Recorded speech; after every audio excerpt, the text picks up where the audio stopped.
दोस्तों प्रणाम। आज हम बात करेंगे महाभारत कथा की। दोस्तों चैनल को सब्सक्राइब, लाइक और शेयर करें, जिससे कि मेरा हौसला बढ़े आपके सामने प्रस्तुति के लिए। और वीडियो को अंत तक देखें। दोस्तों, महाभारत कथा में हम बात करेंगे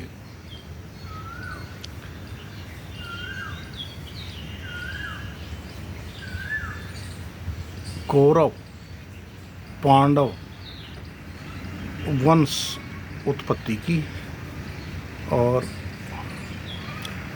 शांतनु और सत्यवती के विवाह की।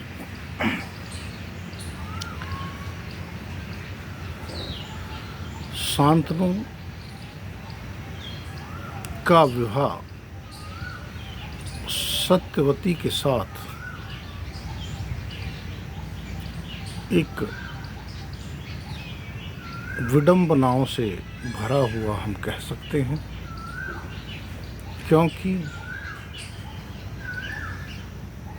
शांतनु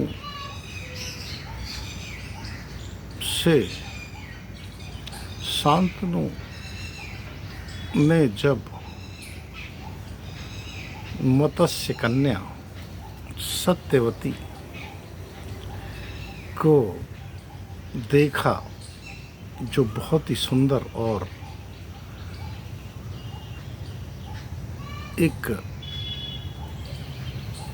गंधवती थी, जिसके शरीर से एक सुंदर गंध आती थी, उस पे शांतनु मोहित हो गया था। जब शांतनु ने सत्यवती से विवाह के लिए आग्रह किया, तो सत्यवती ने अपने पिता से आज्ञा लेने की बात कही। शांतनु जब सत्यवती के पिता के पास सत्यवती का हाथ मांगने पहुंचा, तो सत्यवती के पिता ने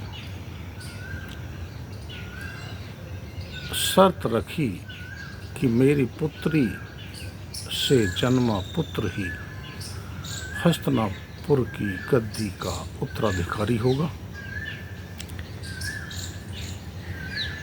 यह शर्त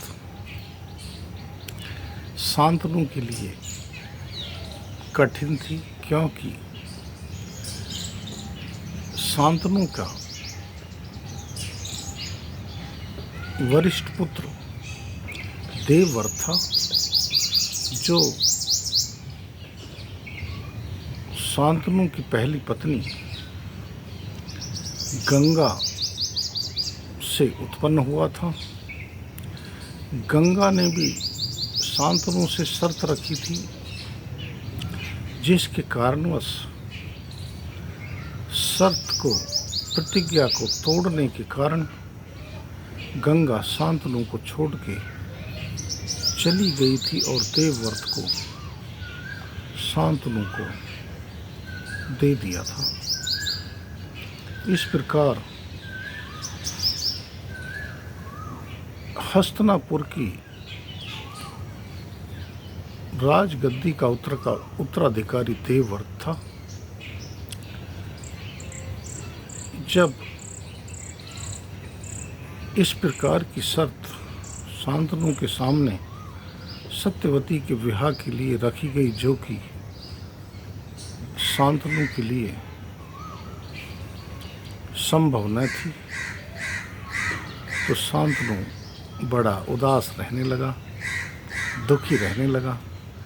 जब देवव्रत ने अपने मंत्रियों से जाना कि उनके पिता राजा शांतनु एक निषाद राज की कन्या सत्यवती से विवाह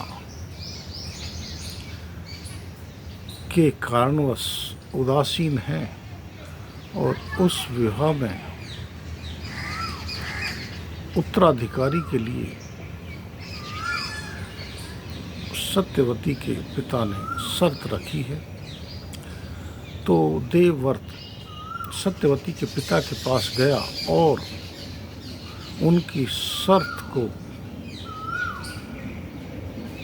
मानने के लिए देवव्रत ने आजीवन विवाह न करने की प्रतिज्ञा ली और सत्यवती का हाथ सत्यवती के पिता से अपने पिता के लिए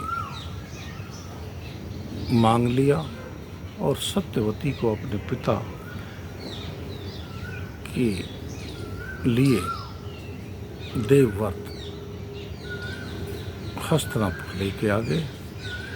इससे शांतनु अपने पुत्र देवव्रत पे बहुत खुश हुआ और देवव्रत को इच्छा मृत्यु का वरदान दिया। इस प्रतिज्ञा के कारण देवव्रत का नाम भीष्म पड़ा। शांतनु और सत्यवती के विवाह से 2 पुत्र उत्पन्न हुए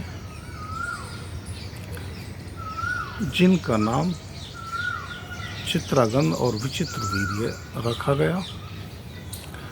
चित्रागंध और विचित्रवीर्य के बाल्यकाल में ही शांतनु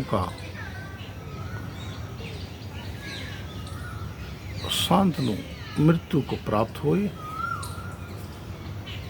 इस प्रकार भीष्म ने चित्रागंध और विचित्रवीर्य का पालन पोषण किया। जब चित्रागंध बड़ा हुआ युवा हुए तो उनको हस्तिनापुर की गद्दी पर बिठा दिया।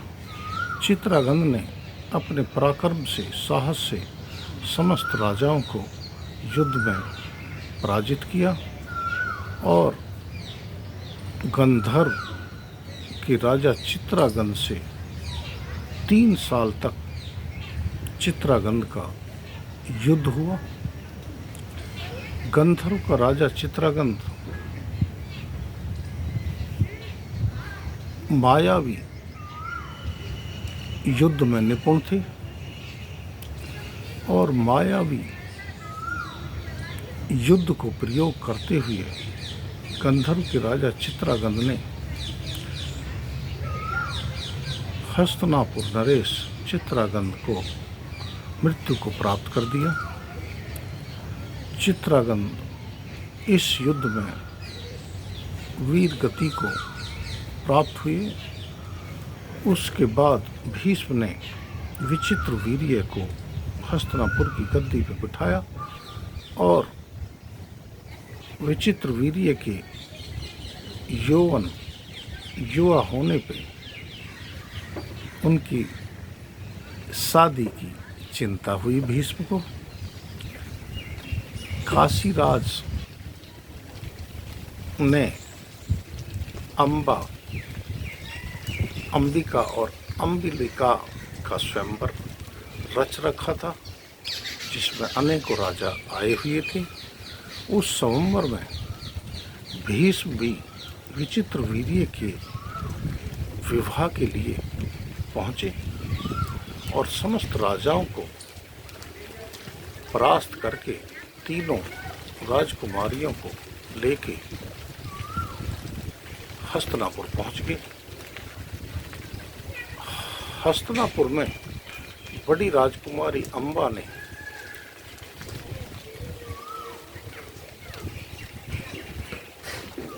भीष्म को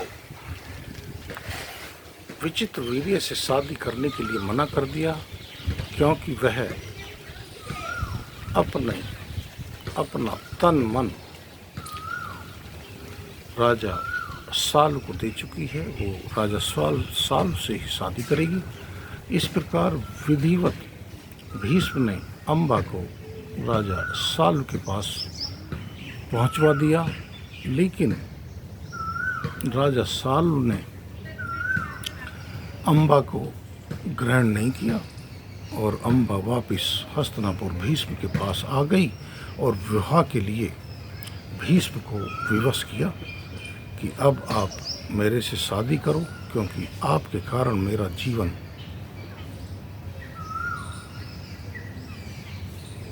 मेरा दुर्भाग्य में बदल गया है। भीष्म ने अम्बा से अपनी विवशता जताई कि मैंने आजीवन विवाह न करने की प्रतिज्ञा ले रखी है। अम्बा दुखी होके परशुराम के पास सहायता के लिए पहुंची। परशुराम ने भीष्म से बुलावा भेजा। भीष्म जब न आया तो खुद परशुराम हस्तिनापुर जाके परशुराम से अम्बा से विवाह करने का बात रखी।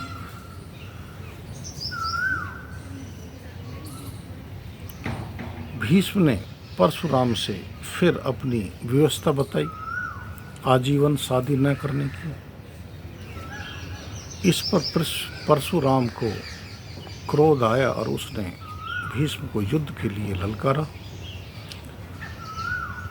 बहुत समय तक परशुराम और भीष्म का युद्ध चलता रहा, जो बहुत ही भयंकर युद्ध था, जिसमें कोई भी योद्धा हारने को तैयार ना था। जब देवताओं ने देखा कि कोई भी योद्धा हारेगा नहीं, तो देवताओं ने हस्तक्षेप करके युद्ध को बंद कराया। इस प्रकार परशुराम भी अम्बा का विवाह भीष्म से न करा सका। अम्बा दुखी होके वनों में चली गई और वहाँ पे तपस्या में लीन हो गई और उन्होंने प्रण लिया था भीष्म से बदला लेने का। अम्बा ने इस प्रकार विचित्र वीर्य की शादी अंबिका और अम्बालिका से विधिवत संपूर्ण हुई। शादी के 7 वर्ष पश्चात विचित्र वीर्य को क्षय रोग हो गया। काफी उपचार के बाद भी जब विचित्र वीर्य ठीक नहीं हुए और विचित्र वीर्य की मृत्यु हो गई क्षय रोग से, और अब सत्यवती के सामने वंश संकट उत्पन्न हो गया कि अब हस्तिनापुर की गद्दी पर कौन बैठेगा, उत्तराधिकारी कौन होगा, क्योंकि दोनों राजकुमार बिगर संतान उत्पत्ति के स्वर्गवासी हो गए। सत्यवती ने भीष्म से राजगद्दी पे बैठने का आग्रह किया, लेकिन भीष्म ने अपनी प्रतिज्ञा की याद दिलाई। उसके बाद फिर सत्यवती ने भीष्म से दोनों रानियों से संतान उत्पत्ति के लिए आग्रह किया, लेकिन इसमें भी भीष्म ने अपने आजीवन शादी न करने की और उत्तराधिकारी की बात जो प्रतिज्ञा में की गई थी वो दोहराई। उसके बाद सत्यवती ने को स्मरण आया कि उनका पुत्र वेदव्यास जो शादी से पूर्व ऋषि पराशर के संसर्ग से उत्पन्न हुआ था, उसके विषय में पूरा वृत्तांत भीष्म को बताया। शादी से पहले उनका पुत्र वेदव्यास है और उनसे संतान उत्पत्ति के लिए अनुमति भीष्म से मांगी।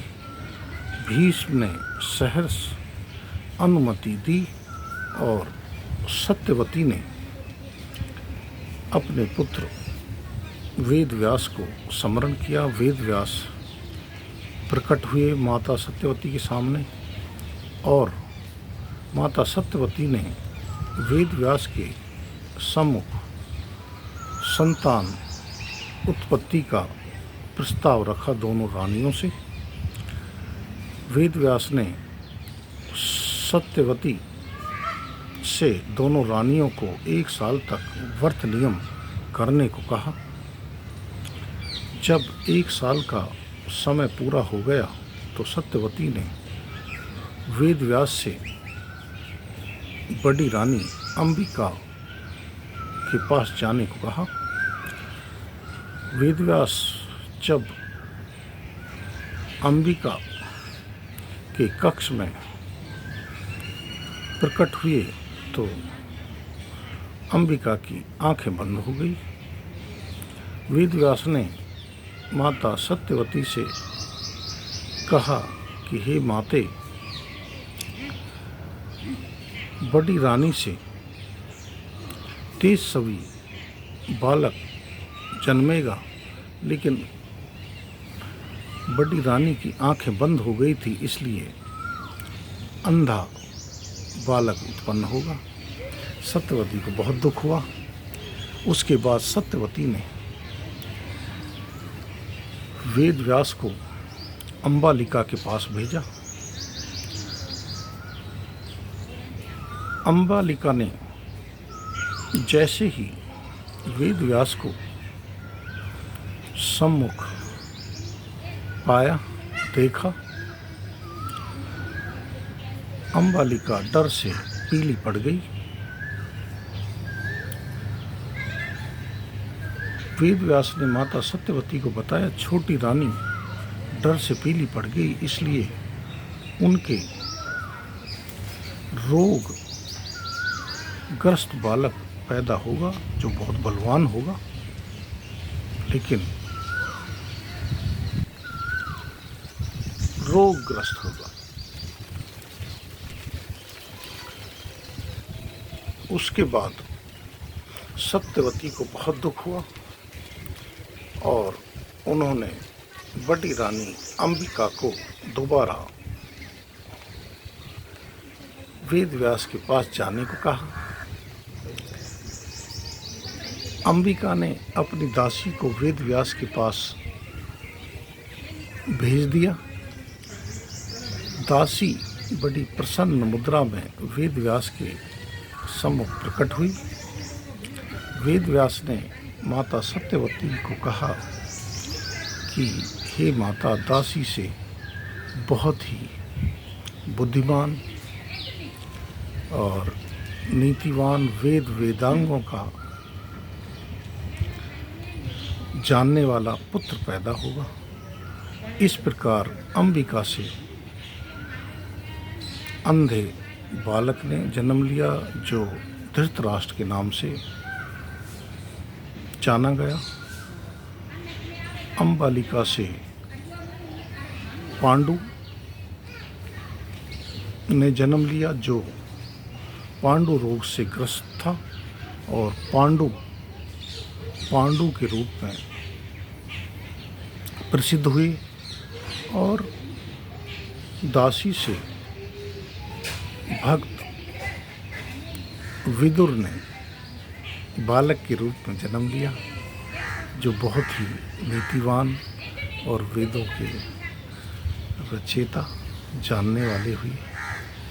इस प्रकार इस महान वंश की उत्पत्ति हुई, जिस वंश ने आगे चल के महाभारत युद्ध को जन्म दिया, जो इन शांतनु और विवाह की शर्त की परिस्थितियों के कारण भी उत्पन्न हुआ, लड़ा गया। ये एक बहुत बड़ा कारण रहा और भीष्म ने भी इसमें कारण बनने में मुख्य भूमिका निभाई और इस प्रकार कुरु और पांडव वंश की उत्पत्ति हुई। प्रणाम।